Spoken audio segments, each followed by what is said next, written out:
One-on-One with Jane Mitchell, featuring the legends.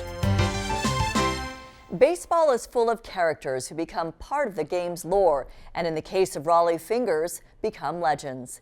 He is recognized both here at the San Diego Hall of Champions Breitbart Hall of Fame and with the game's highest honor, the National Baseball Hall of Fame in Cooperstown, New York. We first told Rollie Fingers' story one-on-one in 1998. But sitting down with him again 3 decades after he hung up his cleats, we hear how even through some challenging times, he continues to value his baseball journey. The sky is blue, the colors bright, the greens green. The desert is alive with the subtle sounds of morning on the links. And while baseball is reawakening around the country, for Rollie Fingers, springtime is now the beginning of a new season for golf charity events. Really about the only thing that I can do to stay competitive is golf. You know, you can play golf till you're 80 years old, so I enjoy playing it. I've been playing it since I was 9 years old, so I do quite a bit of it. I do probably at least 24 charity golf tournaments a year all over the country, and I'm here for one this week in Palm Springs with Frank Sinatra golf tournament. The Celebrity Invitational, benefiting the Barbara Sinatra Home for Abused Children. She's been doing it 25 years, so I've been to just about every one of them. I've seen all the big stars come in and out, and it's fun to shake hands and rub elbows with some of these people. And how's your game? It's okay. It's not as good as it used to be, but I'm okay. The day before that event, we meet him at the exquisite private Bighorn Golf Club in Palm Desert. He's playing as their guest, just for fun, with a group from the University of Nebraska. You can't throw balls at guys out here either.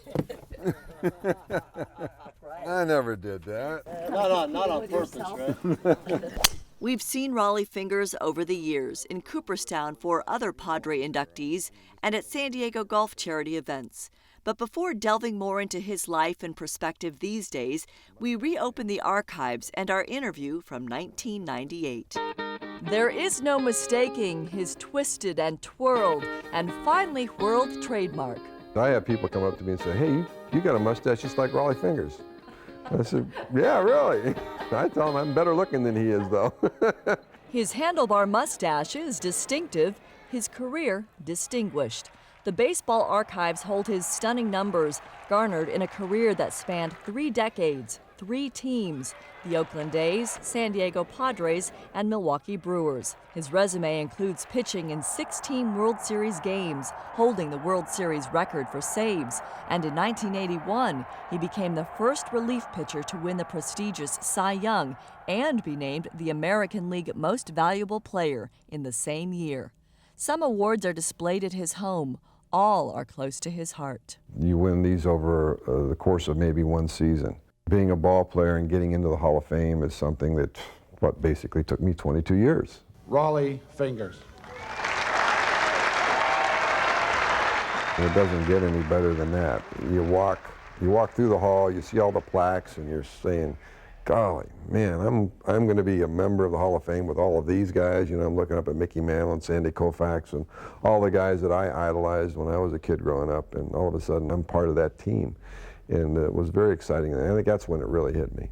Holding back the tears, he paid tribute to his father, who had died just 5 months before Rollie learned of the Hall of Fame honor. He taught me everything he knew about the game. He taught me how to pitch. He would have loved to have been here today, but somehow I know that he is. Rollie Fingers' journey to Cooperstown began in Steubenville, Ohio. He was born August 25, 1946, the son of Edna, a teacher, and George, a steel mill worker. Roland Glenn Fingers, the oldest of 3, was named after one of his father's minor league baseball teammates. Having the last name Fingers, I could have been a piano player or a pickpocket, or I could have been a whole lot of things. But the young and reserved Rollie Fingers chose baseball, or perhaps baseball chose him. And I said, well, maybe if these guys think that I'm good enough to be a professional baseball player, maybe I am. And I just started working on it real hard after that. The Fingers family moved to Cucamonga in Southern California, where he played American Legion baseball. The Kansas City A's scouts watched him win his first, albeit high school, World Series and signed him after graduation. He spent 4 years in the minors, including Birmingham, Alabama. That's when I started pitching pretty well. In 1966, during the Vietnam conflict, Fingers enlisted in the Army Reserves for 6 years, often wearing an Army uniform by day, a baseball uniform by night. A good arrangement for when he was called up to the big club, which had moved to Oakland, at the end of the '68 season. He pitched against the powerhouse Detroit Tigers. I pitched 1 1/3 innings and gave up a home run to Bill Freehan, gave up 4 earned runs in an inning and a third, and just got killed. You have to sit on that all winter long waiting for spring training to come around, knowing that you just got ripped into big leagues, and it was a little discouraging, but I came back okay. Rollie Fingers would become a star of the Oakland A's. From '69 through '76, we never finished less than second place. The A's became the first club other than the Yankees ever to win 3 consecutive World Series. You know, we had a crazy group of guys, the fighting in the clubhouse, the fighting on the field. Everybody loved us, and it was a lot of fun for us those 3 years. Part of the fun evolved from part of the frustration of working for A's owner Charles Finley. Known for being combative, cheap, and oddly innovative, he required his players to wear the first ever vivid colored uniforms. And when the players followed Reggie Jackson's lead to grow facial hair in '72, Finley made an offer they couldn't resist. If you had a mustache on opening day, he'd give you $300. So 25 guys had mustaches on opening day.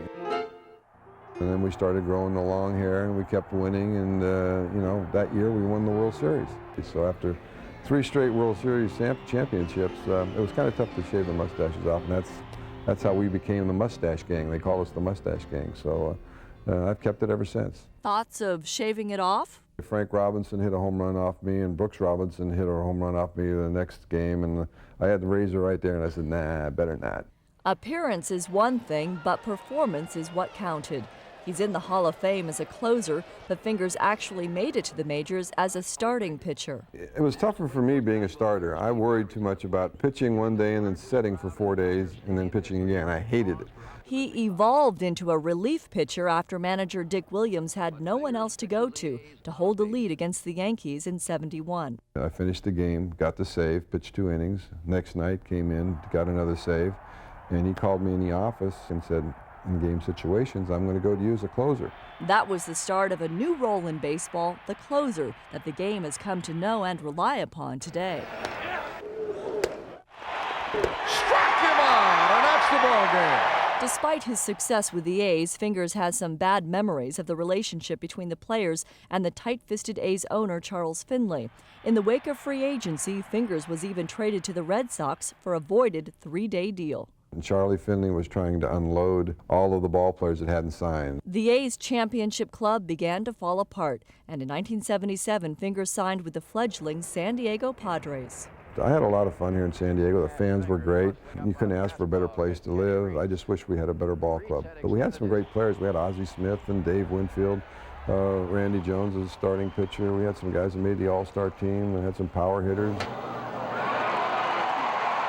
Being in Oakland and playing there for 5 straight years and winning 5 straight division titles, you know, it got to be old hat. It was fun, you know, and then all of a sudden I went to San Diego, and it was a struggle. You know, you get to August 1st and you're sitting there, you know, 15, 20 games out of first place, and well, that's a long month. A trade in '81 led to 5 years with Milwaukee and pitching in yet another World Series in '82. But back surgery slowed him down, and he was released in '85. Cincinnati invited him to camp with one condition from the owner. Marge Schatz wants you to cut your mustache off. I said, what? I said, she wants you to cut your mustache off. And I said, well, what difference does it make whether I have a mustache as far as my ability as a ball player? And he said that's our policy here. And she says, you cannot have any facial hair. And I thought about it for a while, and I said, well, I'll tell you what, you tell Marge Schatz to shave her dog, and I'll shave my mustache. And I never heard back from the Cincinnati Reds. He was out of the game. You know, you play baseball for 22 years, and then all of a sudden, you know, you wait for that phone call and want to pick up that glove and go to spring training, and there's no phone call, and you don't want to, and you can't pick up the glove, and so you have to figure out what else are you going to do. That first something else was a partnership in a moving business. lost a lot of money, ended up having to file bankruptcy, which wasn't very much fun. And it was a tough transition for me. He considered coaching or managing, but and I didn't want to go back to riding buses, and I had my family and getting a chance to be with my kids. In the 90s, Rollie Fingers has literally bounced back from his financial difficulties. I don't know if I can pitch in these things. His newest venture is promoting a European exercise boot. Just push down and spring forward. There you go. One lesson Fingers learned from the game: patience. I learned to be very patient on the mound, not hurry up, think about what I was doing. Seems to work for his golf game, and in 2015, a relaxed interview in the Bighorn Golf Club's lodge. Well, let's go back a few years to 1998. We'll just sort of pick it up. What's changed since then for you? Oh, golly. Since then, well, I've got two more kids. I've got a 12-year-old and a 10-year-old. I got a 12-year-old boy and a 10-year-old daughter. And two grandchildren. I'm single. I play a lot of golf in Vegas. I live out at the South Shore at Las Vegas. He's had a handful of divorces, and it's close to his 5 children: Laurel, Jason, Corey, Sammy, and Shaylin. The oldest son, Jason, started down the baseball path. He was a 10th round draft pick with the Kansas City Royals about 10 years ago, and he played 3 years in the minor leagues and then blew his rotator in his shoulder and had an operation and couldn't throw after that. But he had a good chance to get there if he hadn't hurt himself. Did the kangaroo thing ever take off? Oh, yeah, kangaroo jumps. Yeah, we did those for a couple, 2-3 years. And the inventor, who lives over in Europe, wouldn't give us the rights to the United States. So we kind of got rid of that and went our different ways. And then we had a company called Sanitree. It was a water purification system. It was from South Africa to clean ponds out, pools out, and we did that for a little while and kind of got tired of doing that. And then I really got into nothing after that. I just moved to Las Vegas, and I do personal appearances now. I do charity work and do some autograph signings here and there and all that. So that's what I do now. Rollie Fingers played in a different era with plenty of stories to tell. That's coming up, plus an emotional moment about living his dream.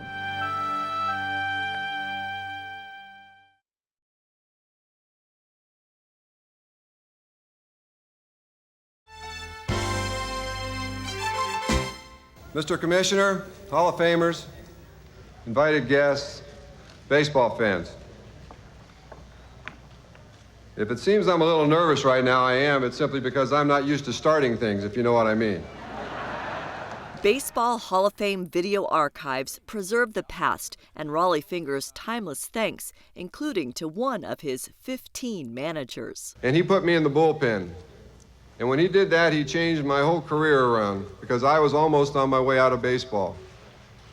And he gave me confidence in myself to be able to do the job out there, and he did that by doing one thing, and that was handing me the baseball day after day after day. And that was Dick Williams. Thank you, Dick. With his Hall of Fame moniker, Rollie Fingers makes himself available for charity, corporate, and speaking events, his website listing a biography and professional services.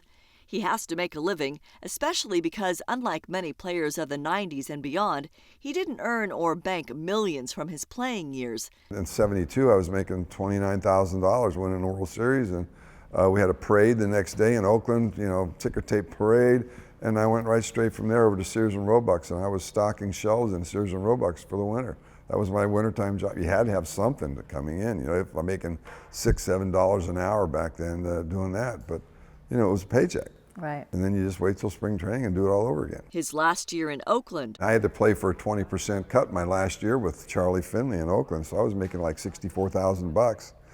And I became a free agent, and Ray Kroc and Buzzy Bavasi called up my agent and said, look, we'd like to talk to you in San Diego. So we flew down to San Diego, went into Ray Kroc's office with Buzzy Bavasi, and they both said, we'd like to have you on the team. We know you're a great relief pitcher, and we could certainly use you. And I said, okay, well, what kind of money are we talking about?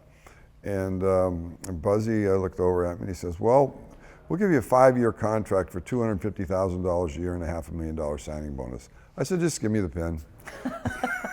That was enough. That was enough. I didn't even want to argue because I didn't want them to change their mind. Wow. So that's how I became a San Diego Padre. So I was locked in for 5 years and was making real good.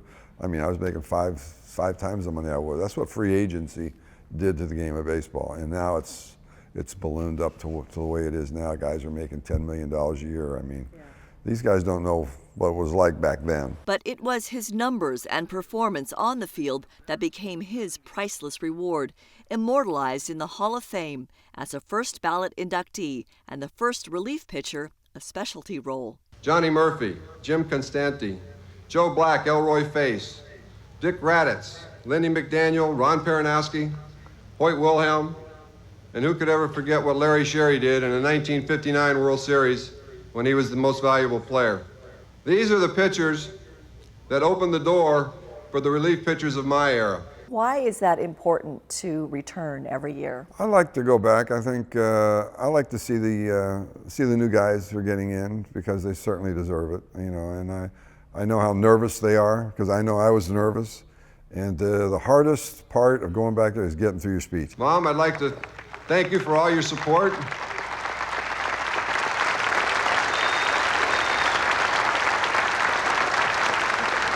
All those trips to the ballpark. With one-on-one making 3 trips to Cooperstown, we have captured the excitement and elegant events for new honorees. But even with up-close access, one of the most special is the exclusive dinner. No media, no family allowed. Hall of Famers only. I've been sitting at the same table every year for probably the last 12 to 15 years. There's like 6 of us there. Me and Steve Carlton, Tom Seaver, Don Sutton, Bob Gibson, and Sandy Koufax. We all sit at one table, and we all bring a bottle of wine, a real nice bottle of wine, and we sit there and we don't leave dinner until we've drank all the wine. And we talk baseball, we talk about other things, investing and whatever, and old times, and it's fun. It's a good time. I mean, Sandy Koufax was my idol growing up, and here all of a sudden I'm sitting here having dinner with Sandy Koufax. It's surreal. I bet. As of 2015, Rollie Fingers is one of only 5 in the exclusive subset of relief pitchers enshrined.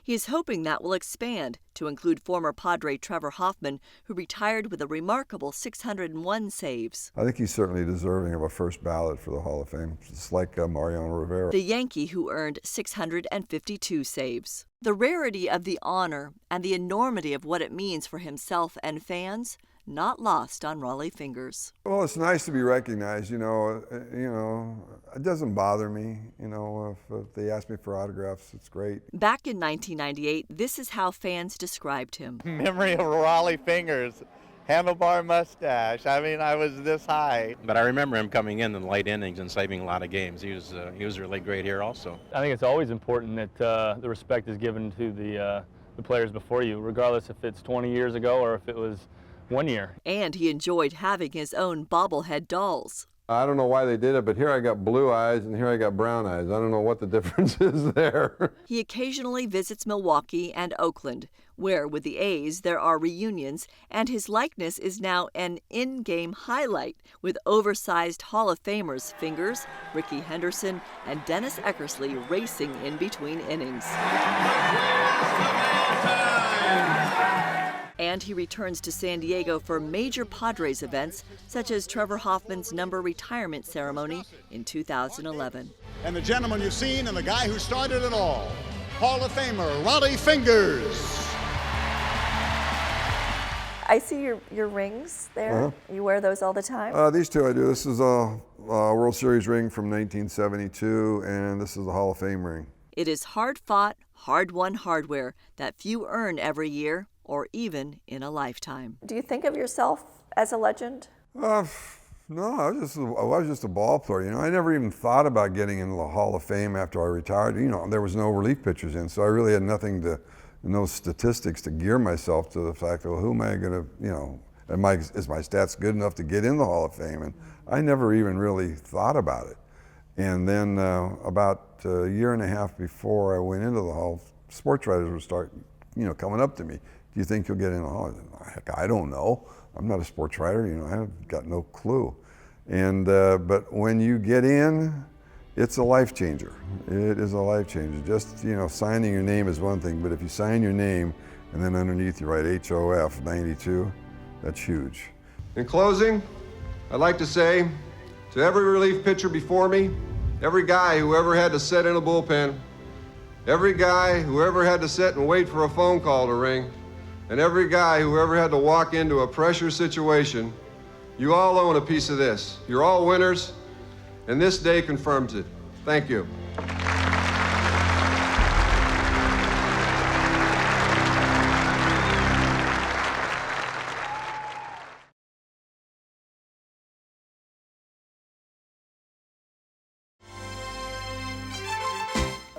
How are the greens? Whether on the golf course or just with curious fans, Rollie Fingers enjoys sharing stories. One of my favorite ones is an autograph. When I was a kid, I was 13 years old. My dad took me to a Dodger game. They were playing the Giants. I love Willie Mays. I was sitting next to a kid in the bleachers, and he said, "You want to go get some autographs after the game?" I said, "You know where to get the guys' autographs where they come out?" And he says, "Yeah." And I asked my dad. He says, "Okay." So after the game, we go to this runway where all the players are coming out. You know, I'm seeing Duke Snyder, and I see Maury Wills, and you know, all these great. I couldn't get close to them. It was a madhouse in there. But I looked off to the left about 40 or 50 feet, and there was a door, and a door opened up, and there's Willie Mays, and he's sneaking out, and I spotted him, and so now I see him sneaking down in between cars. Now I'm running through the parking lot chasing Willie Mays, and I'm about 13 years old, and I finally got to this car, and I said, "Mr. Mays, could you sign my autograph?" And he said, "Sure." He said, "You know, Willie Mays," and I said, "Thank you," and that was it. 1973, Willie Mays' last hit, his last RBI, and his last strikeout was off me. Wow. And I told Willie that story, and I says, "Willie, it's a good thing you signed that autograph that day, or I'd have hit you." And he just laughs. Oh, to then be at the Hall of Fame together. Yeah, That's and we're incredible. sitting there having dinner. I think that's what I mean. A lot of these guys at the Hall of Fame are guys that I idolized growing up as a kid, watching them on black and white TV. And now you're sitting there having dinner with them. Rollie Fingers does not forget what it was like to be a young kid who looked up to those in uniform, or how he didn't realize how he actually might become one of them, a lesson for anyone with similar aspirations. I was the smallest kid on the team in Little League. I mean, I was a kid in the front row next to the bat boy.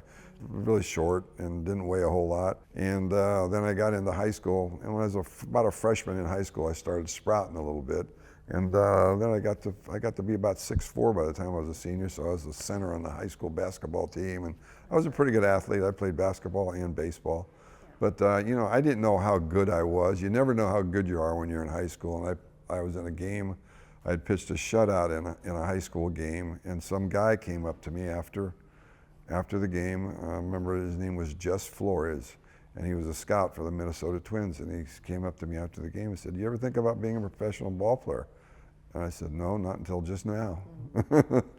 You know, and that's how it started. So if a scout thinks that you're good enough, then you improve your skills, and that's what I did. Rollie Fingers shared his thoughts about two fellow Padres icons honored in Cooperstown who have since passed away. Tony Gwynn. Certainly belongs here. I'm just glad of one thing, I never had to face him. They didn't make him any nicer than Tony.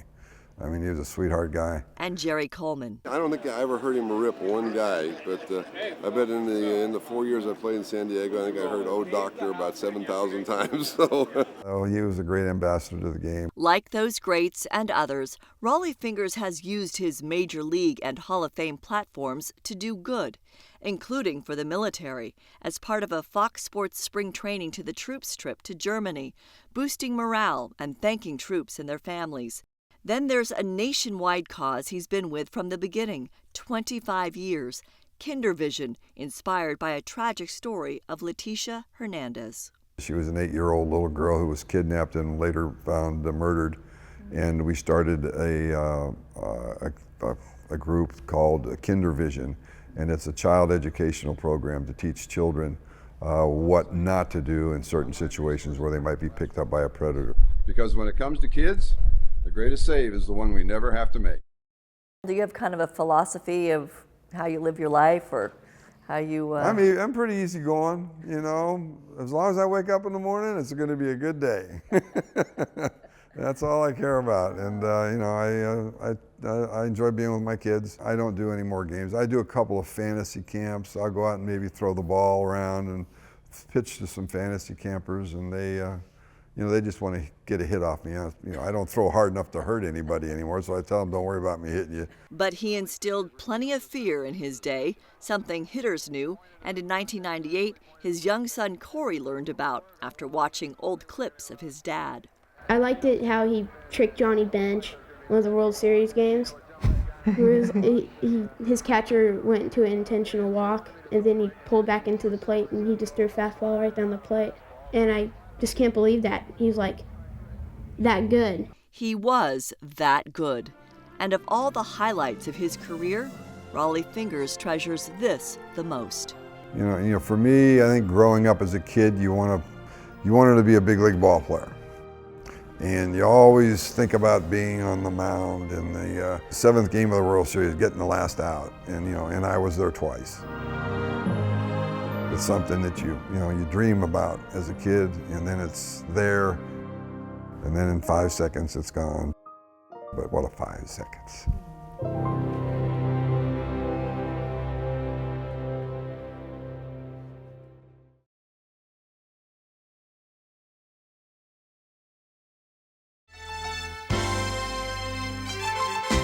While his baseball accomplishments make him a legend, Rollie Fingers is also a humble man making a living and a difference as part of his legacy. So whether it's for his distinctive mustache or Hall of Fame moniker, it's good to note that this icon is recognized and loved for good reasons. I'm Jane Mitchell. Thank you for watching One on One.